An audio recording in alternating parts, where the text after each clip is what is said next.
Welcome to Healing Voices Project, where we share stories of addiction, grief, recovery, and courage. And also from people who work every day in the field of substance abuse who discuss their experiences and advice. I'm Mike Torville, your host. Thank you all for joining us.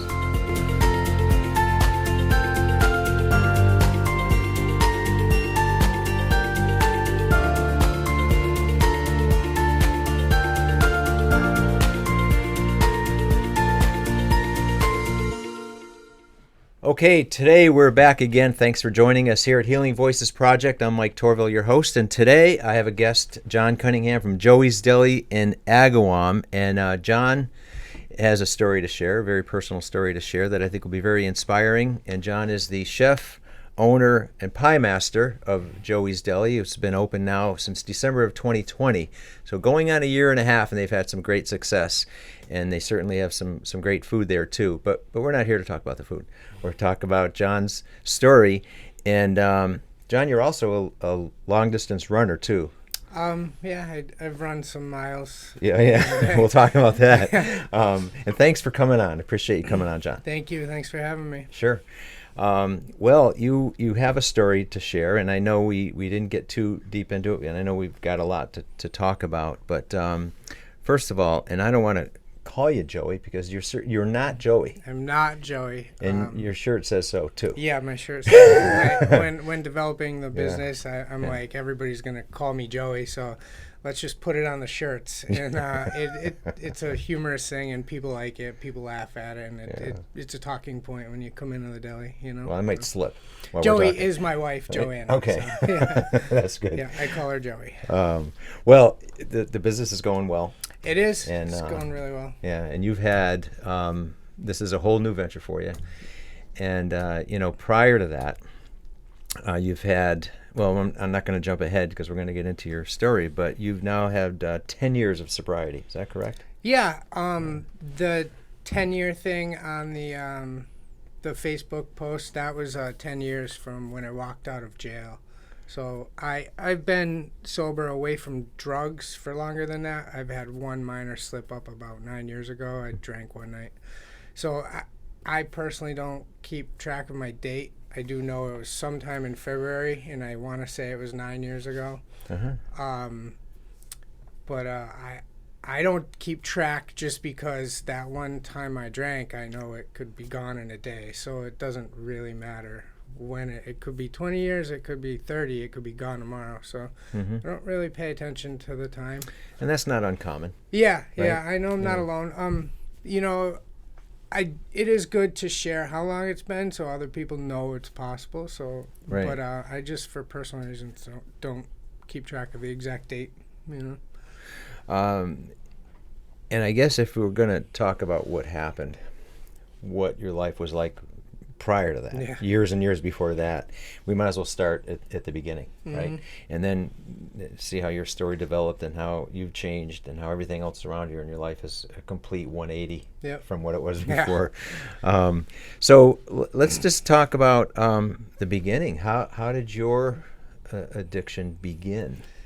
So I would say, I was one of those, and I'm going to talk in AA terms a lot, just because that's how I've learned who I am, by going through the steps of AA. But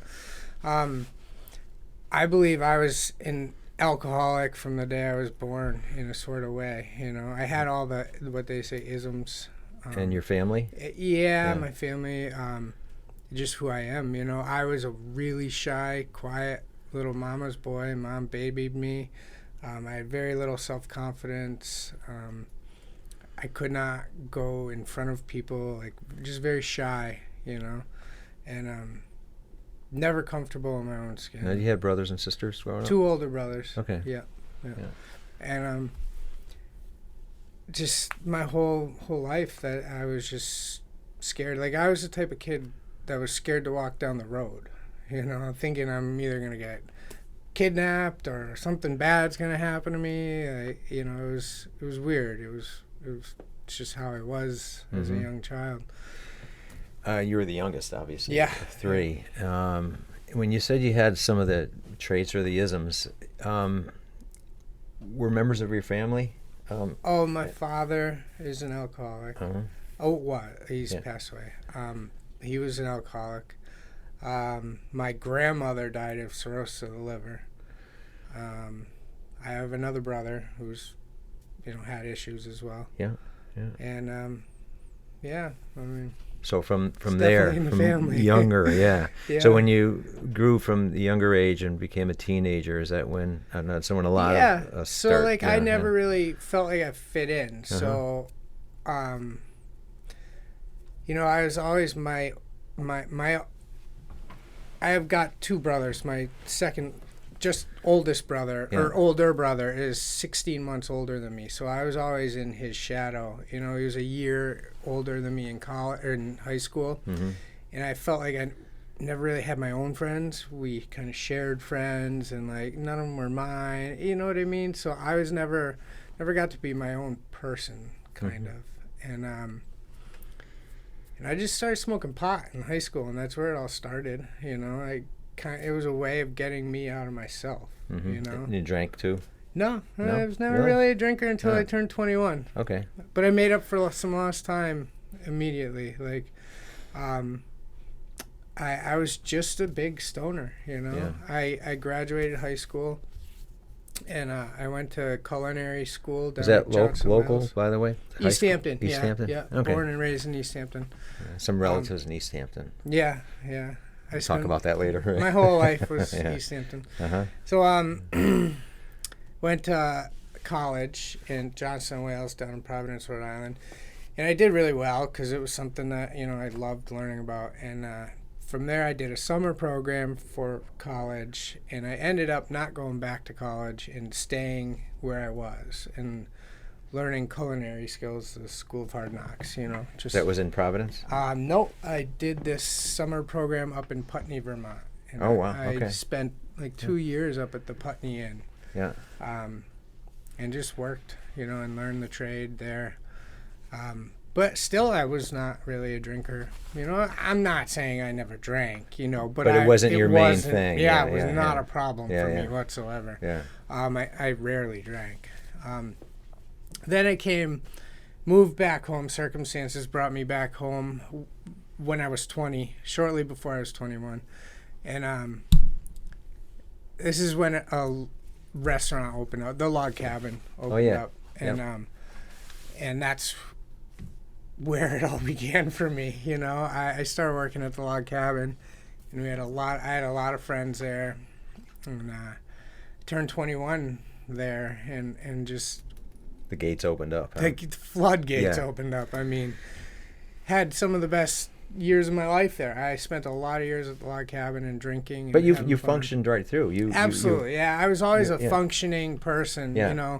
Like, I made a lot of money back then, in my mid-20s, and I could have owned a house, had I paid bills and done responsible things, but I didn't, that wasn't me. Again, that's not too uncommon. No, it's I guess it's not, yeah. That's because, I can look back at some, anyway, a lot of us Yeah, have some yeah. of that. But, so you sort of dove into that then and started getting into either drinking and smoking pot, other drugs involved too. Yeah, that's when cocaine Yeah. came into the picture, and Yeah. that just allowed me to drink longer, and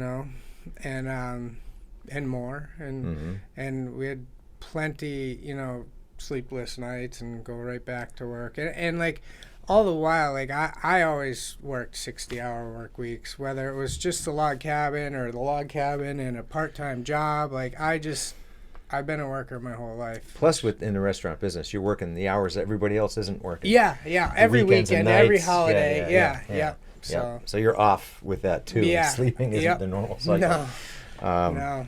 So you dove into it, and when did things start to get? You probably didn't recognize they were out of control, but when did things start to turn for the worse? I mean, I'd say, by the time I was 22, I was definitely an alcoholic and a drug addict at that point with the cocaine, I don't exactly remember entire years per se, but I ended up moving down to Virginia. I'm thinking maybe I was 23-ish. Yeah. So not long after I turned 21, We rented a house in Northampton, And it was our friend from growing up. It was his house. It was a duplex. And from when I was 21 to about 23, we just raged it. And cocaine became a big problem. And I had an opportunity to move away down to Virginia with a friend that I had known from Vermont. Mm-hmm. And I did. I got out of Dodge just to try to get away from the cocaine, because it You sensed there was a little bit of an issue Oh, there. yeah, it was an issue. Yeah. And you said, okay, if I go somewhere else, maybe this will. Yeah. And Did that happen? so I went somewhere else, but as they say in AA, you always take yourself with you. So I did get away from the drugs, but the alcoholism just really became more prevalent. And I was living by myself, just getting wasted every day. I still showed up at work and did a great job. I've always been a good worker and whatever. But yeah, I think that's when I started realizing that I had a drinking problem, maybe, Because you couldn't control it. Yeah. But even then, I might have, at that point, it's like, yeah, I'm an alcoholic. Like, And I guess at that age, you're lower to mid-20s, Yeah. you feel this sense of invulnerability too, right? Yeah. Like it Nothing can harm me. didn't exactly. Yeah. Like my life was fully functionable. Yeah. I showed up at work every day. I did a good job, It didn't pan out down in Virginia. It just wasn't my thing. I'm a small town type of kid, and it's very big down there, city and whatnot. Yeah. So I was not comfortable. You came back up here. Yeah, came back up here. Yeah. And went right back to the log cabin and O'Mara's. And I don't know if you know, O'Mara's was a Hoyoke bar. I remember back in the day. O'Mara's. It used to be the Broadview. Yes, yeah, that's the place. That goes way back. Yes, yeah. And now So it's we had a lot something of else. it's it's an Irish I remember place the Broadview. now, yeah. And O'Mara's. Okay. We had a lot of Wow. good days at O'Mara's and good nights and some bad, I guess. Yeah.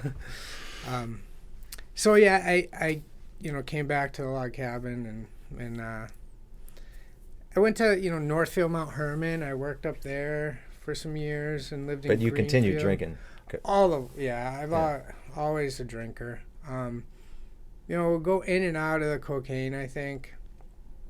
And again, the years, I wish I did know exactly when, but I was at the log cabin and someone gave me a Percocet for the first time.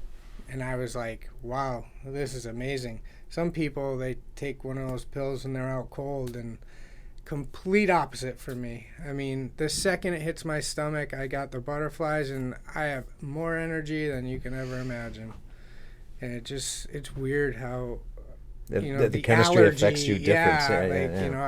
I'd call it an allergy. I'm just allergic to those pills. Like it just. Did you continue to take them? Oh yeah, of course. If you felt that way, you would absolutely take them. And so you kept taking it, and you needed more, I would imagine. Yeah, you build a tolerance. Yeah, and I'll never forget the day that I realized I had an addiction to Percocets. I was in Chicopee, living with a girl, who I eventually got engaged with, and that was the beginning of my downfall. But yeah, I was up there. That's not uncommon either. I know. But anyway. I'll always remember that day. Yeah. So what just can you sat to describe that day? Yeah, a friend of mine gave me a methadone pill because you can get high on methadone too. And I don't remember exactly if you have to take a lot or whatever, but I just remember taking that methadone pill and feeling better. And I'm like, holy shit, like this is it. I actually am addicted to these things. And maybe I'd thought about it before, but it never really registered, or I didn't really think about it. It just wasn't a thing. The other thing too, I would guess, not to interrupt, a couple of years is going by now. It's a blur, and you're getting a little older. You start to think, how many years am I going to do this? Yeah. What am I doing? Right?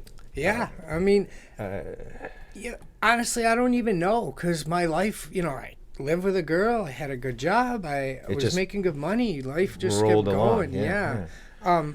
But I was hiding this addiction from the girl I was living with, so it wasn't out there in the open. She didn't even know. You were hiding the pills, but you weren't hiding the drinking. No. Because drinking's a social drinking's thing okay. anyway. Yeah, so drinking's... You're always doing it with somebody. But Yeah. How about your family? Your parents at the time, your brothers? Was there any family members that recognize the problem, or were they detached from it? You know. I mean, at some point in there, my 16-month older brother, he got sober, so he had some serious issues, and he ended up getting sober, and at some point in there, he was always telling me that I'm an alcoholic, and I'm like, shut up. Like, that's you, not me, kind of a thing, right? Yeah. You know, I'm still, my life is good, you know, and I really never, I just brushed that off. I didn't give it a second thought, you know, at the time. Yeah. But yeah, he knew. We were two of the same, him and I. I mean. So you were sort of ignoring that, but you came to a point when you said, I reckon this isn't right. There's a problem here. I'm addicted to the pills. Yeah. You know, you're drinking a little more because some people are hinting that to you subtly. Yeah. But you kept going despite knowing this. You kept going and going.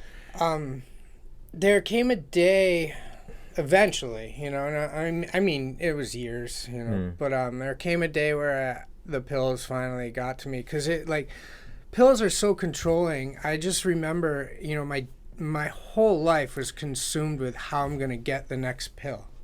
You know, that's just your life, period. You wake up with that in mind. You don't care about anything else. Yeah. Like, if you don't have any more pills, you know you're going to feel like shit. You're going to feel horrible.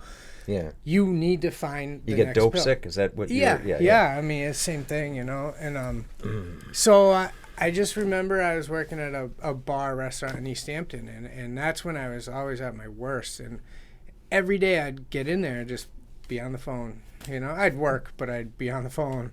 How, you know? You're going through the motions at work. Oh, yeah. But this was your driving purpose. Like, can you get them? Do I have to leave? Can you bring them here? Like, that's just your whole life, you know? Or was they just, what was it? What were the pills? Percocets. It was always Percocet. Percocets or Oxycontins at the time, yeah. Mm-hmm. You know, I finally, it came to a head, and I'm like, I don't know, I can't live like this anymore. So I did come clean with my girlfriend, and now she's my fiance at this point. Or maybe not. I think she was. It was close, whatever. So I got on Suboxone, you know, and then... How did you know about Suboxone, and how did you get on it? I don't know how I knew. Just maybe friends. Like, I think I'd bought it off the streets, like, just to feel better from a person or two. And I'm like, how do I get on that? You know, I don't. You know, that would be a much. Wasn't better as if you went into a program. Never did. Okay. Yeah. At that point, I never did. Yeah. I just came clean to my girlfriend. I was like, I need help. Yeah. You know, can we try to get me some help? Was she surprised? I don't know, because in years before, she had found them, and so she had known that I'd had issues. So she suspected or had some... I think she was surprised that I was still doing them, to be honest. You know, I mean, I just hit it well. And, like, I was living in town here, and my whole life was in East Hampton. Like, my job, my pill dealer, you know. So on Fridays or Saturdays, I had Sunday, Mondays off for the longest time. So Saturdays, I'd come out this way and be like, if I don't have pills to get me through Sunday, Monday, I'm screwed, you know. And I just remember the weekends, every weekend I'd go withdrawal by Monday, you know. And your tolerance was wearing out, too. Oh, yeah. I mean, I was building up a tolerance. So I was doing a lot, you know. The 80 milligram Oxycontins, I mean, more than one of those very frequently, you know. Wow. I did a lot of those. But I never crossed the bridge into heroin, because I always had a pill dealer. Okay. You know. Often we hear from people who go to their pill dealer and they're out and they say, you know, out of desperation, they go to use heroin. this instead. I mean, my pill dealer is dead from a heroin overdose. So. Wow. Yeah. Okay. It's crazy. Now it's all fentanyl anyway. So I'm lucky I got sober when I did. You know, because now it's a different world out there now. Well, you went through this and you got on Suboxone and said, okay, well, that's helping. It's making you feel a little better, a little less dope sick. However, it kept going. And you ended up. Well, my alcoholism just exploded because I am who I am. I don't want to be in my own self. You know, I don't know how to deal with my feelings and who I am without some kind of outlet. So I just became a really bad alcoholic. I say that I wasn't like, you know, I still functioning, but I'm drinking every day. I mean, I was drinking on my way to work at the log cabin. You know, what were you drinking?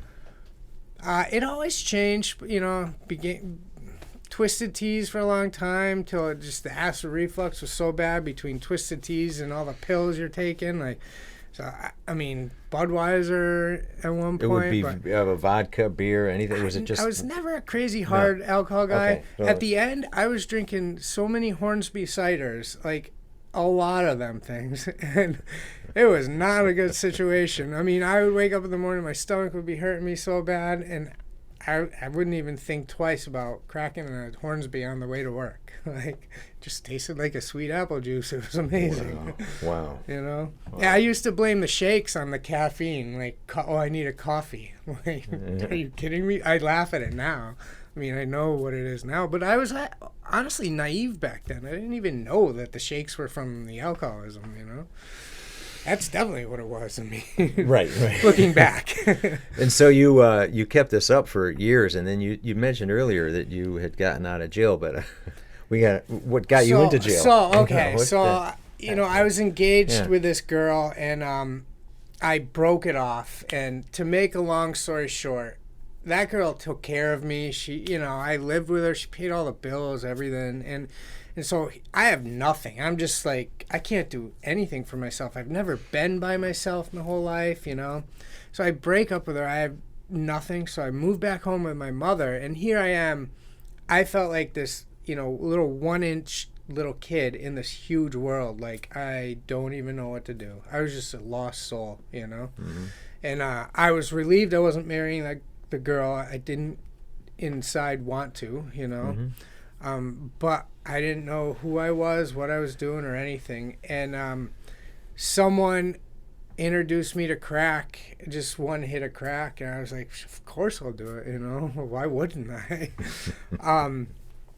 And that day forward, it was all downhill. I mean, I remember bouncing checks trying to get more crack the very first day I tried crack. I mean, and I don't remember the date of that. I want to say it was actually at a 4th of July party. So it was 4th of July of maybe 2009. And by June 10th or 11th of 2010, I was on my way to jail. So I only smoked crack for maybe 10 short months, but in that 10 months span of time, I went to 3 psych wards for attempted suicides. Some I was forced into, some I checked myself into. Never accomplished the suicide thing, obviously. And it ended with the year in jail. So me and this person robbed a store so we could get money for crack. And it's not funny. I see some humor in it now that nobody got hurt. I am who I am because of me going through it. And let's look at the facts. I robbed a gas station and got caught because I ran out of gas. So that's where the humor lies. You didn't think to rob any gas? Yeah, no. I mean, nobody says crackhead criminals are smart. But yeah, you're the second person in this show that has robbed a place and on the getaway ran out of gas. Yeah. So I mean, it wasn't like we robbed it and went on the getaway, but that is the circumstance of how we got caught. We we ran to a hotel, changed our clothes, and got in the car, and ran out of gas right next to the gas station we just robbed, and so it's swarming with cops. And they see 2 people who fit the description. They, search us. And wasn't hard to figure it out. We didn't even get arrested that day. They just sat there and built their case from that day forward because they knew it was us, So. Did you end up on one of those dumb criminals lists? You see those sometimes. No, but I imagine I was on Channel 22, my face, and pretty embarrassing. But yeah, and at the time, right, you weren't of your right. Absolutely not. No, I don't. There's much of those days that I don't even recall. I mean, I can't explain to you, the depths of hell that drug brought me to. And in a short time. Within 11 months, yeah. Yeah. I mean, I literally, I remember taking a whole bunch of heroin. Like, I don't want to get into specifics because I don't want to teach anybody anything, but a lot of heroin, more than I've ever done. And I did it, and I all at once, like just trying to die, hoping I would overdose. And I think, honestly, my adrenaline was just so high because I knew what I was doing, that's probably what saved me, maybe. I don't know, somehow, yeah. You know, like, why didn't I die? I should have overdosed. It's way more than I ever took. Or the stuff was just not good. I don't know. But I'm here, you know. I literally did that and went and parked in a cemetery and leaned against someone's grave, you know, hoping that thinking that was you're going to not wake up from and, there. Yeah. And I went and checked myself in after that because it's like, you're at that point, like, where do you have to go, man? You know? Like, I can't even make this work. Yeah. So you checked yourself in? Yeah, that was that. I think that might have been the last time I checked myself in. I went to a lot of psych wards in a couple of months. You know. That year, I mean, prior to that, certainly that led to it, but that year really tore you up. Yeah. It was a dark year in my life. You know. And you ended up getting arrested afterwards. And ended up in jail. You know, my mother had kicked me out. I was living in a tent on Mount Tom. You know, I was bouncing from there to hotels on River. You weren't working anymore? I had separated from the log cabin. They at least laid me off, so I was getting unemployment. Mm-hmm. You know, I'd get my unemployment check and get a hotel for a couple nights, and then go to the tent. You know, it was a good way of life. You survived, and I did. That's all you were doing. Yeah. It was just, you were just existing.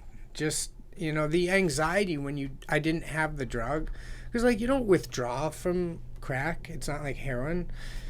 But the anxiety of, like, not having anything, it was, I can't even ever explain those feelings to someone who hasn't gone through it, you know? It's just, I couldn't be in my own skin. You know, it was horrible. Hence part of the reason why you said I can't, and you had attempted suicide a couple of times in a different way. Also, I had tried to get into rehab. Like, it's not like I didn't want to live like that by any means. I just couldn't do it on my own. And I did go to rehab, and I did, you know, I spent a couple weeks at this place in Nawkeg, it's called. It was a really good rehab, and I was sober, and I went from there to a sober house, and I ended up drinking after, 10 days at the sober house or whatever, but life was turning around quickly. You're on the pink cloud, as they say. Mm-hmm. And I got kicked out of the sober house, and it didn't take long for me to be right back. That's when Mom had kicked me out, and it got really bad. That's when we did the robbery. I had nothing at that point. You were that desperate that you had nothing else? No, we just needed money to get high one day. And, You ended up in jail for how long? 11 months, 3 weeks, and a few days. I don't know exactly, but it was just a couple days shy of a year, because I got really lucky. I mean, I should have been in state prison, because the charges that I got charged with were automatic 5-year state prison for a mask. I'm like, I've never broken a law in my life. You had a mask. I had a mask on. I don't know laws like that. I didn't know. I was just trying not to get caught, But come to find out, if you do a robbery, just leave the mask off, because you're going to get caught. Just save the 5-year mandatory state prison sentence, So somehow you evaded the state prison. I actually got a really good lawyer, free. It was one of the state lawyers, but good lawyers end up having to do pro bono work, and I got lucky, and I got a good lawyer. And I would call him all the time, like, what's going on? He's like, just be patient. And he ended up working out with the DA a deal that they would drop the mask charge, so that saved me from going up to state prison. And we went in on a plea, and once you go in on a plea, you still have to get it okayed by the judge. And we go in there, and the judge was like, I don't know about this. This is way too lenient sentence for what you did. I don't know that I can agree to this. And here I am, like what? Thinking, hey, this is supposed to be all set here. Yeah. And so I did know that was a possibility, but that never happens. It's a rarity that the judge goes against, the two. And so now I'm like, oh my, what is happening? And he hemmed and hawed, and finally he okayed it and went along with it. Yeah, and I got a lot of probation, a suspended sentence, and all that stuff. But I got out the next day. I got out with, it was a year in jail with a year suspended and like 4 years probation or something. Okay. A lot. Yeah. So the next day I got out. And like you said, prior to that, you hadn't, aside from drug use, but you hadn't committed any crimes. Yeah, no, I mean, I've always been a contributing member of society. I spent years at the log cabin, and like the log cabin is such a big part of my life, like such a big part of my story. And I was managing up there. Like I wasn't just a salad maker either. Like I ran the kitchen for a long time. Went to the Delaney house. Like it was a huge part of my life. So it's not like I was, another employee or whatever. Like they're still the owner of the cabin. Mick is still one of my closest friends. He's a great guy. And they've supported you through. Mick.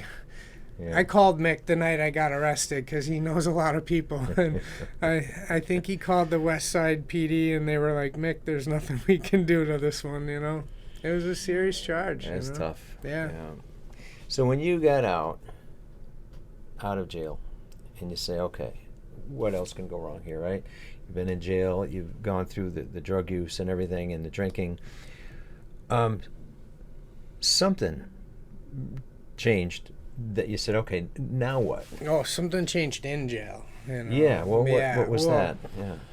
Yeah. Coming out of, I was sober in jail. I didn't have any drugs, so I had to live with myself. Yeah. And it was honestly all of 6 months before I even started coming out of this fog that I lived in from all the drugs. So, it took you that long to almost detox yourself, right? In my late 30s, so I was almost 20 years of doing hard drugs and drinking, and it took a long time, a lot of Snickers bars to get me to start coming out of that. I just ate Snickers bars and honey buns and gained a lot of weight, and they baked fresh breads, and I just ate and ate and ate. Yeah, that was your replacement drug, I guess, so to speak, right? Yeah. But it took a long time, and I was just like, I don't ever want to come back to this place, and the only way I'm ever not going to come back is just not to do drugs again. So this was a self. I mean, was there a person that was instrumental, or was it yourself that you just said, you know what? It was just I don't want to ever be in this position again. It was that simple. I took my mother through hell. I took my brothers through hell. I mean, a lot of people. I don't ever want to do that again. I don't want to live like that. Nobody wants to live like that. So, like, I tried to get away from crack, but, like, I thanked my mother for not bailing me out, because I could have been out of jail any day. It would have just perpetuated everything. And I needed, I say this now, like, I needed that full year away from that drug not to go back to it. I could have been bailed out in 6 months, and I probably would have gone back to it. 6 months, I don't know, that would have been a long enough time. You said 6 months. It took you that long just to get that That's what I mean. Out yeah. Of so say I got bailed out in 4 months. I eventually, I didn't know how to deal with myself still, so I would have definitely found that drug again. And aware that jail was the best thing that happened to you. Oh, hands down. There was no rehab in the world that was going to keep me away from that drug. No way. I had to be locked up. For me.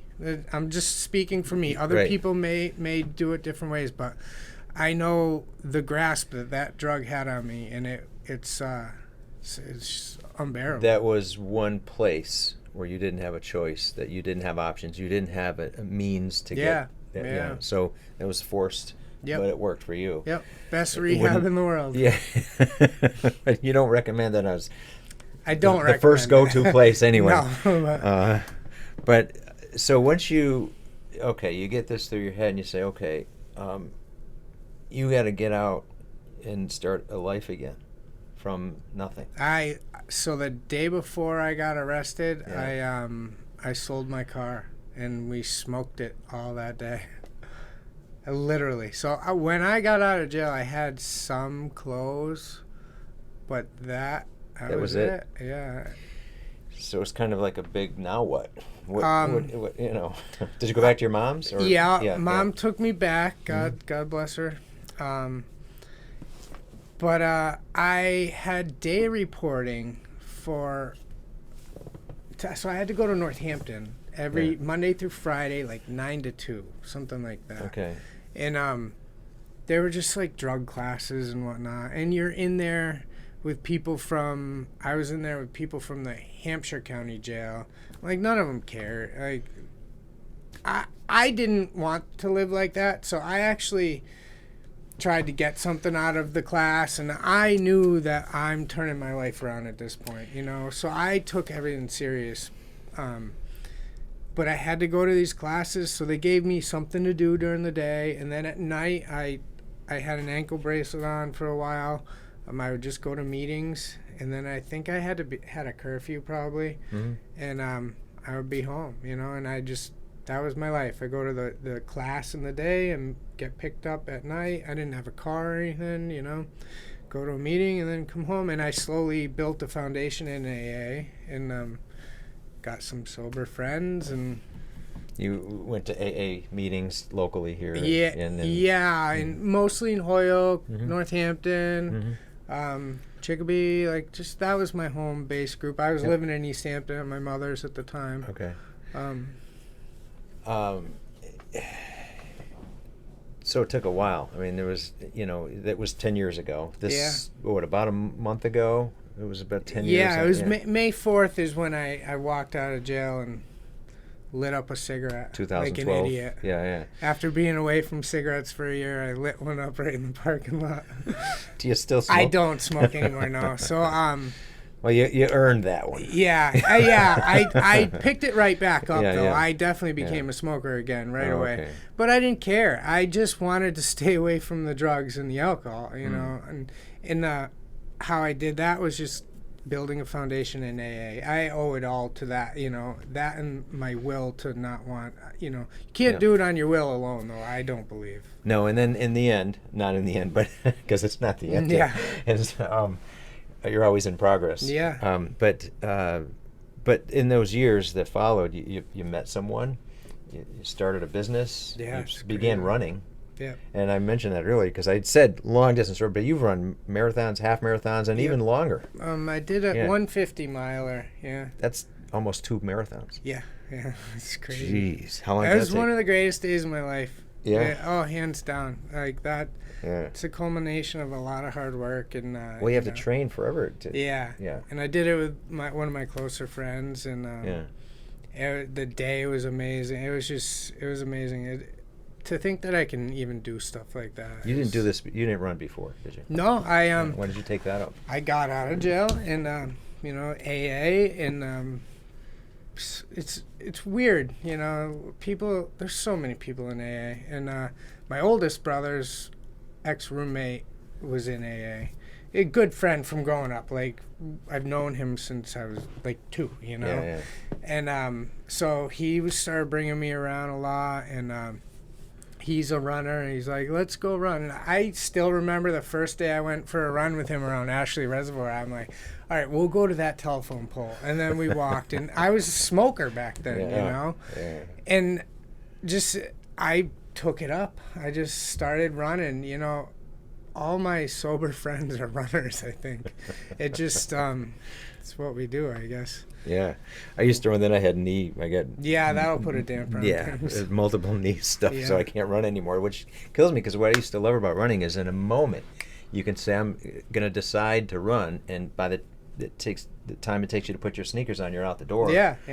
There's no preparation. It doesn't matter what the weather, and sometimes the worse the weather, the better. Yeah, it just feels good. I like running in the rain. It's nice. It's good. Yeah. And it really is something. It really is something for your mental state. Yeah. It's a great thing, and I miss doing that. So I opened the Deli. So I did my 50 in September of 2019, I think. All right. Yeah. And then we had the pandemic or whatever, and I didn't really run much. I've never been a winter runner. And then I opened the Deli at the end of, like, my whole summer and fall. I worked on opening the Deli. I just stopped running, and I was always hurting because 50 killed me. And so I stopped running and opened the Deli, and I'm just getting back into running now. But I think I'm into it again now. I got my eyes set on things. And Any marathons coming up? Nothing specific, but yeah, I definitely want to run something again. I'm not done with my running. Joey's training for 100. Like in my running world, I don't run a lot. Put it that way. My people that I run with are doing hundreds and 50s left and right. We've done 100 on a bike. Yeah, that's a little easier than running. So Joey's training to do 100. She did 72 last year. That's what 7 in a day. Yeah, just straight. It just takes a while. It's like Forrest Gump stuff. Yeah, that's crazy. It's just not that fast. That's all. I don't think he was very fast, but I get. Wow, that's incredible. Yeah. I have to follow it and see how she does. But, yeah. Wow. And the Deli's going great now. The Deli's awesome. Yeah. Yeah. When I got out of jail and you go to AA, people are the biggest thing they say, I never would have expected my life to be like this. And being new back then, you're like, whatever, my life's not going to change that much, And Jesus, look at, I just can't even fathom. I can't put into words what my life is like now. I never, coming from jail and having a few articles of clothing to building it up to where I am now is pretty crazy. To the place to go now in town. Yeah. If you saw somebody, and I know you'd never have, no one has the right answer, but if you saw somebody going through what you went through, the cocaine or drugs or the heroin or the oxy pills or drinking, and is there any, if you had somebody sitting here, is there anything you might say to them that, like, just don't stop trying. Yeah. Because to be fair, if you asked 100 active addicts, maybe one of them might be like, I don't want to stop. Nobody wants to live like that, So they try and they fail, and they try and they fail. Well, don't stop trying, Did you, while you're going through it, and if somebody were to say that to you, did you have hopelessness and depression enough to think that, yeah, you could talk to me all day, but I'm never going to come out of this? Absolutely. Yeah. There was zero light at the end of the tunnel for me at the time. And if someone else is thinking just what you were thinking, I know you can't say the magic words. There's no way to get through to you, you know? You just hope that somewhere, somehow they see a glimmer of hope. Because I don't know that I didn't see it. I did not see it. You couldn't have imagined, like you said. No way. No. I went to AA meetings high on crack, You gave up enough, too, to say you wanted to end your life. Yeah, I would have done anything to die. Like, I did not want to live anymore. And never mind somebody saying, oh, never mind, John, it'll get better. Yeah. Someday you'll have this and this and this, and you would have looked at them like they're crazy and shut up and go away. Right? Yeah. For sure. And that's the reaction you might get if you were trying to talk to somebody. Yeah, it's hard, Yeah. To talk to somebody who's active, because they're not thinking straight either. Yeah. They're just not. They probably think they are, but like you're not. You're not. It's hard. But your certainly story is an inspiration to come out of what you came out of. Yeah, I'm lucky. I'm one of the few, the lower percentile that survives and doesn't go back to jail. But it's an example people can look up to. Absolutely. Yeah. Yeah. And I know that's partly why we do this, why we talk, because there's stories that we've heard people say, hey, you know what, years ago I heard a story that said, oh, that's me, or I can do that if that person did that. Mm-hmm. So hopefully you, through your story, reach somebody and say, hey. I hope so, and I didn't even want to put that out on Facebook, and Here you are. My Facebook person, Nick and Joey, they're like, yeah, you are. You're putting that out there. Yeah. And I'm like, okay.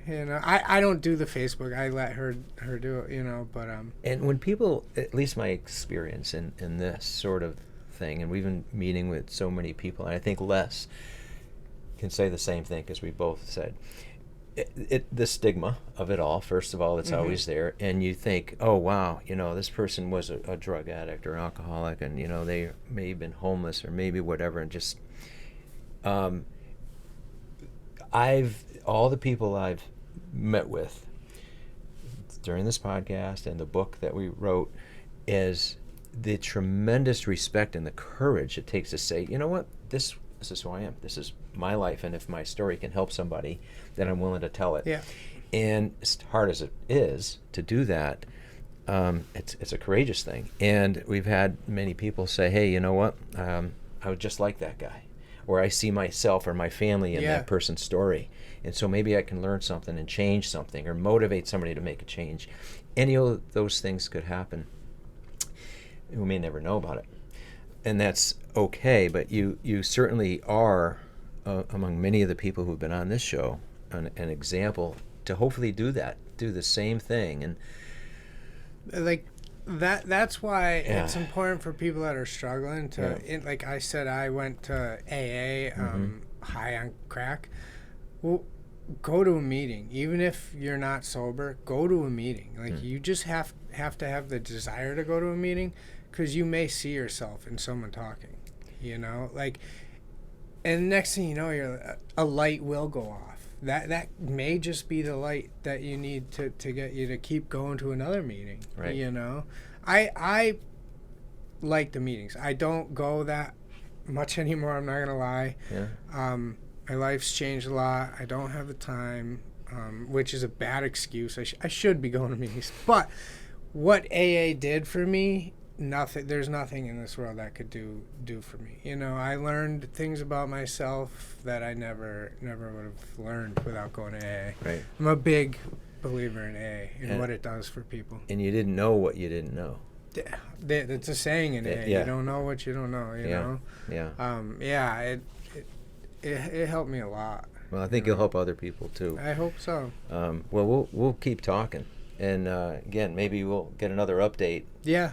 See what's going on at the deli. For sure. So if you're in Agawam, visit Joey's Deli. It's great, and thanks for coming. Appreciate it, man. Thank you for having me. I thanks appreciate for it. taking the time to share your story. No problem. And maybe if pleasure. your Facebook person wants, you can agree to this. Yes, they push me into doing stuff. So it's my birthday, and they're pushing me into. That's this Friday, right? Yeah. All right. Yeah, well, happy birthday. Thank you. Yeah, they already told me that the post is going to be my birthday. But she just does it for whatever's going to get the most views. She does. Well, thanks again. Thank Appreciate you. you taking time out, Appreciate it. and everybody, thanks for listening. See you soon. See you next week. Thanks.